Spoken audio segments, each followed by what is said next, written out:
नमस्कार, आप देख रहे हैं दूरदर्शन किसान आत्मनिर्भर भारत कार्यक्रम में आप सभी का स्वागत है। मैं हूं आदिति शर्मा। हमारे इस कार्यक्रम के माध्यम से खेती किसानी के क्षेत्र में हो रही गतिविधियों की जानकारियां हम आप तक पहुंचाते हैं। तो क्या कुछ खास है हमारे इस अंक में, आइए जानते हैं। बचाना होगा जलीय पारिस्थितिकी तंत्र। काली मिर्च के लिए सूक्ष्म पोषक सूत्रीकरण को मिला पेटेंट। गुणवत्ता और उत्पादकता को बढ़ाने में मददगार होगा ये सूत्रीकरण। पंचायतों के लिए जारी किया गया सिटीजन चार्टर 15 अगस्त से देश भर में लागू होगा ये चार्टर। आइए अब समाचार विस्तार से। इंसानों की दखलंदाजी से हमारा जो पर्यावरण है वो काफी हद तक प्रभावित हो रहा है। जी हाँ, इस दखलंदाजी के चलते ही अलग अलग पारिस्थितिकी तंत्र पर भी बुरा असर पड़ रहा है। बता दें आपको कि हमारे समुद्र के पानी की सतह के नीचे भी एक जीवन आबाद है, लेकिन हमारे मनुष्यों की दखलंदाजी के चलते बता दें कि इस जीवन पर भी अब संकट मंडराता हुआ नजर आ रहा है। और इस संकट को टालने के लिए अब हमारी सरकार कुछ महत्वपूर्ण कदम उठा रही है। क्या है ये कदम, आइए आपको बताते हैं।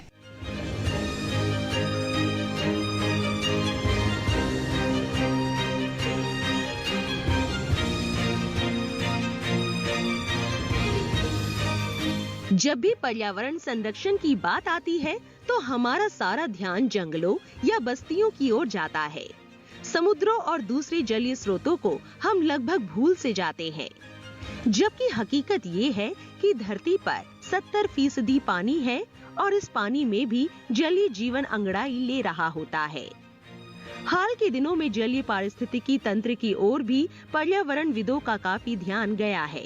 हमारे समुद्र और महासागर मछली उत्पादन और पर्यटन के क्षेत्र में भी बहुत बड़ी भूमिका निभा रहे हैं।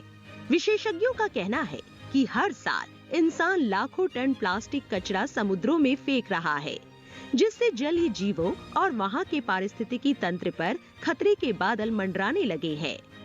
अगर समय रहते नहीं चेता गया तो इसके भयंकर परिणाम भी देखने को मिल सकते हैं। जरूरत इस बात की है कि समुद्री पारिस्थितिकी तंत्र के संरक्षण के लिए बड़े कदम उठाए जाएं। दूसरी ओर भारत ने जलीय पारिस्थितिकी तंत्र के संरक्षण की जरूरत को समझा है। खास तौर से मत्स्य विभाग, पशुपालन और डेयरी विभाग ऐसी योजनाएं और कार्यक्रम चला रहा है जिनसे जलीय परितंत्र भी सुरक्षित रहे और आर्थिक गतिविधियां भी शिथिल न पड़े। 2015 में शुरू की गई नीली क्रांति इसी तरह का उपाय है। इस योजना के अंतर्गत राज्यों और केंद्र शासित प्रदेशों को 2573 करोड़ रुपए दिए गए हैं। इसमें पर्यावरण संरक्षण का भी हिस्सा है। समुद्री भोजन, खास तौर से मछलियां, देश की खाद्य सुरक्षा में बड़ा योगदान दे रही है। इसके अलावा कई पर्यावरण हितैषी तकनीक भी अपनी भूमिका निभा रही है।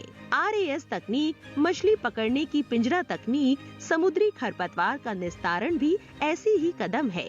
इसके अलावा प्रजनन के समय मछली पकड़ने पर पाबंदी और इस कारोबार से जुड़े लोगों के लिए सौर संयंत्रों की स्थापना भी पर्यावरण संरक्षण की दिशा में उठाए गए महत्वपूर्ण कदम है।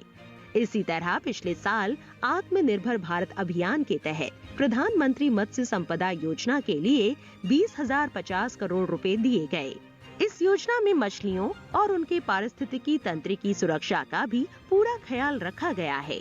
इसी तरह भारतीय मत्स्य सर्वेक्षण मछली कारोबार में इस तरह के उपायों को अपनाने पर जोर दे रहा है, जिससे मछली कारोबार से समुद्री पर्यावरण को कम से कम नुकसान हो।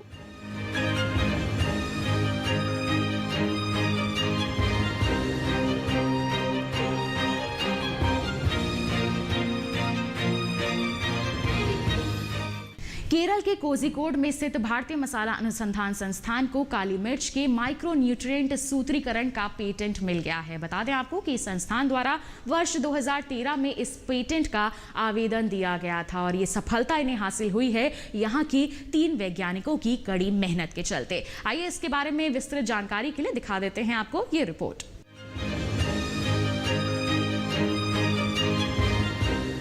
भारतीय मसाला अनुसंधान संस्थान मसालों में सूक्ष्म पोषक तत्वों यानी माइक्रो न्यूट्रिएंट और उपापचय संबंधी की कमी को दूर करने की कोशिश कर रहा है। इस दिशा में उसने फसल विशेष को ध्यान में रखकर सूक्ष्म पोषक सूत्रीकरण तैयार किया है। खास तौर से काली मिर्च, हल्दी, अदरक और इलायची का सूक्ष्म पोषक सूत्रीकरण विकसित हो चुका है। बल्कि अदरक और हल्दी को तो पहले ही इस तरह का पेटेंट मिल चुका है। अब इस सूची में काली मिर्च का भी नाम जुड़ गया है। सूक्ष्म पोषक सूत्रीकरण विकसित करने का श्रेय doctor V Srinivas, doctor R Dinesh और डॉक्टर एस हमजा की टीम को जाता है। काली मिर्च को दरअसल इस तरह के पोषण की जरूरत थी। ये सूत्रीकरण काली मिर्च की पत्तियों में मैग्नीशियम, जिंक और बोरॉन जैसे द्वितीयक पोषक तत्वों की मात्रा बढ़ाने का काम करेगा। इस माइक्रोन्यूट्रिएंट सूत्रीकरण को पौधे की पत्तियों पर 2 से 3 बार छिड़कना होता है। छिड़काव के लिए 1 लीटर पानी में 5 ग्राम माइक्रोन्यूट्रिएंट सूत्रीकरण मिलाना होगा। पहला छिड़काव मॉनसून की दस्तक के समय करना है और बाकी 2 1-1 महीने बाद। माइक्रोन्यूट्रिएंट मिश्रण की छिड़काव से फसल की गुणवत्ता बेहतर होती है और बेल के साथ साथ पत्तियों को भी मजबूती मिलती है। पानी में घुलनशील सूक्ष्म पोषक मिश्रण पर्यावरण के अनुकूल है और इससे उपज घनी हो जाती है। ये सूत्रीकरण पहले ही बहुत से किसानों के बीच लोकप्रिय है। पिछले कुछ सालों के दौरान ये तकनीक काली मिर्च के 8 से 10% रकबे पर अपनाई जा रही थी, जिससे पैदावार में 10 से 25% तक की बढ़ोतरी देखने को मिली है। अब तक 7 कंपनियों को इस तकनीक का लाइसेंस जारी किया जा चुका है। इसका मतलब ये हुआ कि ये कंपनियां इसे तैयार करके किसानों को बेच सकेंगी।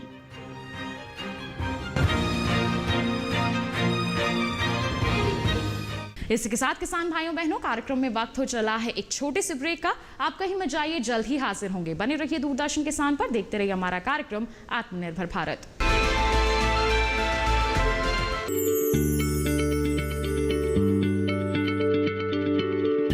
क्या आप किसी बीमारी से परेशान हैं?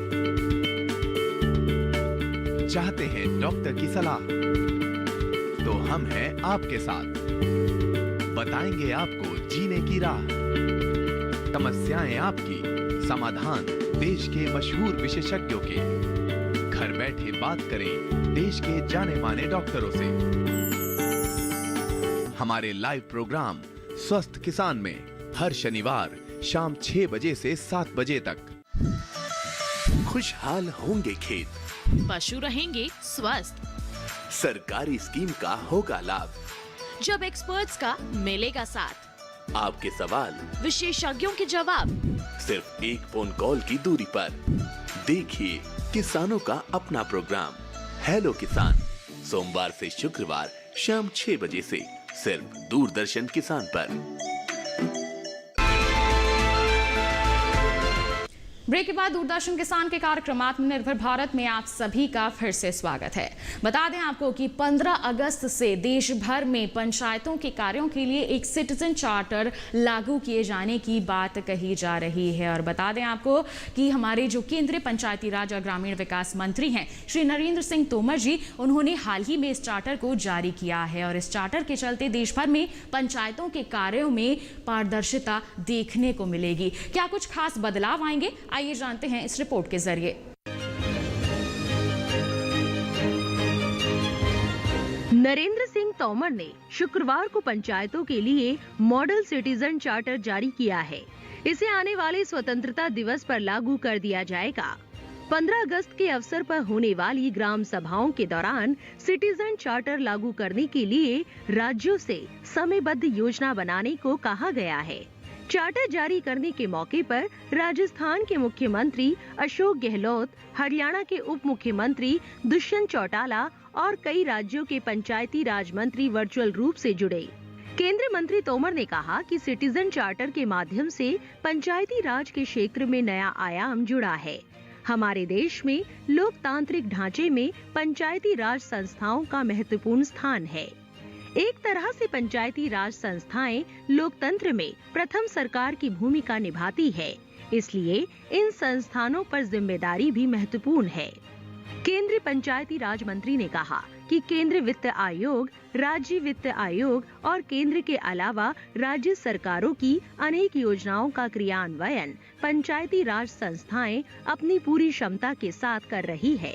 सिटीजन चार्टर उनके काम में गुणवत्ता, आसानी और पारदर्शिता लाएगा। उन्होंने बताया कि 14वें वित्त आयोग की सिफारिश के आधार पर 2,292 करोड़ रुपए केंद्र सरकार ने राज्यों को समय पर दिए थे। इस बार 15वें वित्त आयोग की सिफारिश पर 2,36,000 करोड़ रुपए दिए गए हैं।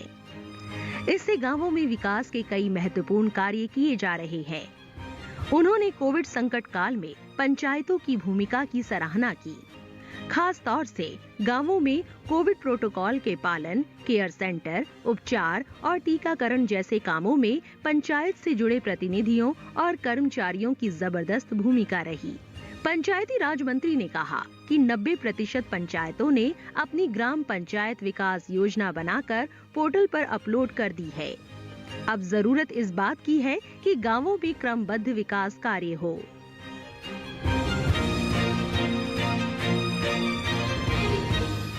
संसाधन की खपत बचाने के लिए धान की सीधी बिजाई पद्धति अब हमारे किसान हाथों हाथ अपना रहे हैं। एक तो इसमें अलग से धान की नर्सरी नहीं बनानी पड़ती, साथ ही साथ संसाधनों की बचत होती है, जिसका सकारात्मक प्रभाव पड़ता है लागत पर भी। जी हाँ, हमारे जो किसान हैं धान की सीधी बिजाई किस तरह से कर सकते हैं, किस तरह की सावधानियां बरतने की जरूरत होती है, इन तमाम बातों की जानकारी होना भी बहुत जरूरी है। इसी संदर्भ में जानकारी दे रहे हैं IRI के निदेशक डॉक्टर अशोक कुमार सिंह। क्या कुछ खास उन्होंने कहा, आइए आपको दिखाते हैं।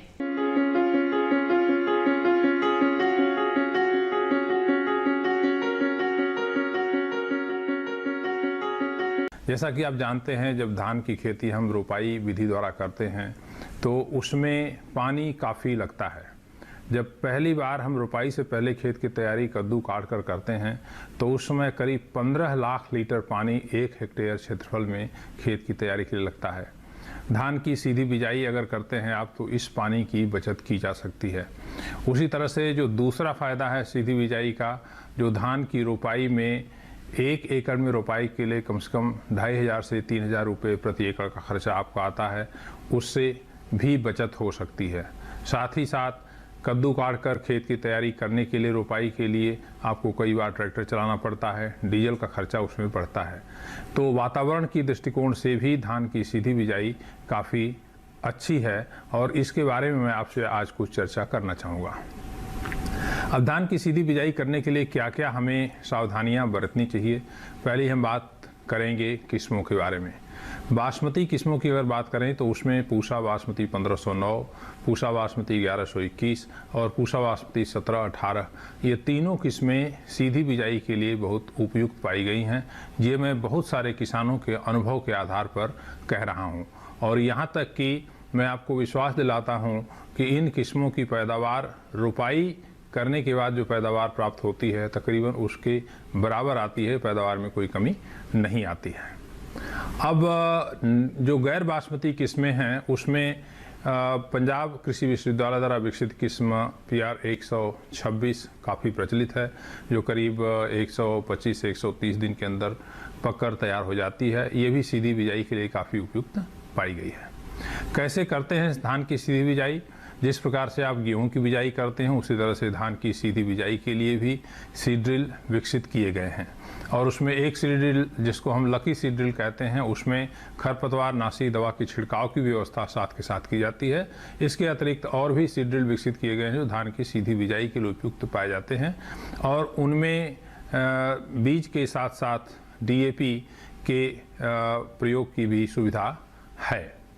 1 एकड़ में धान की सीधी बिजाई के लिए करीब 7 से 8 किलोग्राम बीज लगता है और इसको बिजाई करने के लिए पहले आप खेत में पानी लगाएं। जैसे आपने गेहूं की कटाई करने के बाद रीपर चला करके उसके अंदर जो भी ठूंठ बचा था भूसा पूरा निकाल लिया, उसका जो है खेत में पानी भर करके जब बत्तर आ जाता है उसको जुताई कर दी। जैसी तरह से इसको तरबतर विधि कहते हैं और जुताई करने के बाद आप लेजर लेवलिंग भी खेत की कर लें ताकि बाद में पानी लगाने में आपको दिक्कत नहीं आए।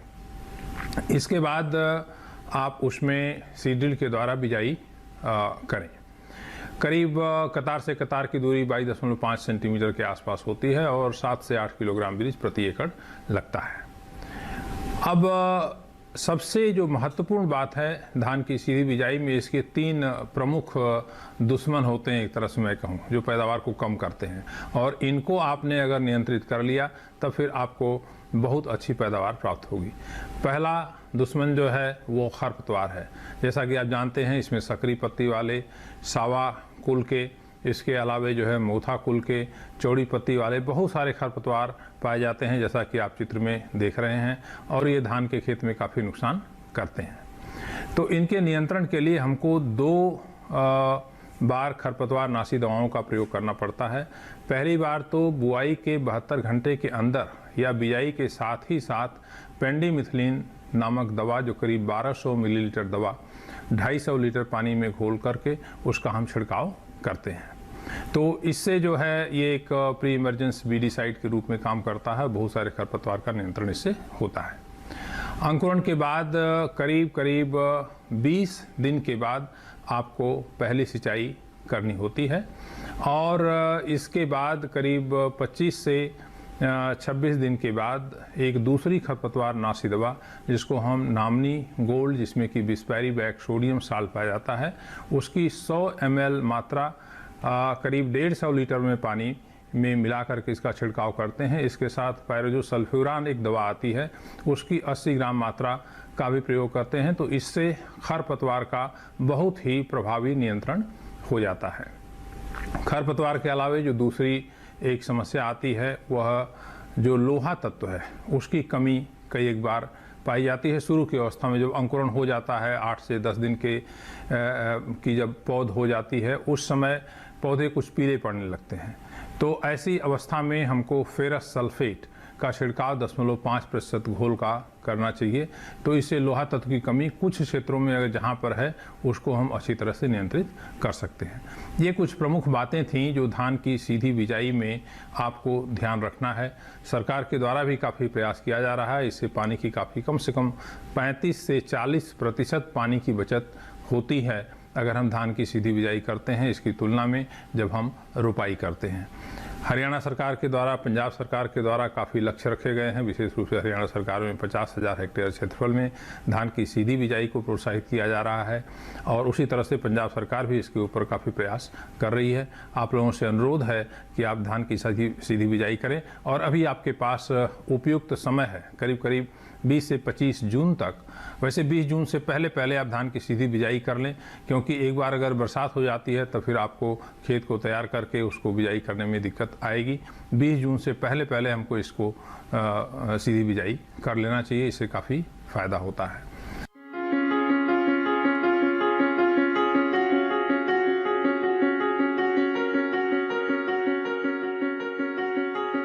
इसी के साथ किसान भाइयों बहनों, कार्यक्रम में वक्त हो चला है एक छोटे से ब्रेक का। आप कहीं मत जाइए, जल्द ही हाजिर होंगे। बने रहिए दूरदर्शन किसान पर और देखते रहिए हमारा कार्यक्रम आत्मनिर्भर भारत।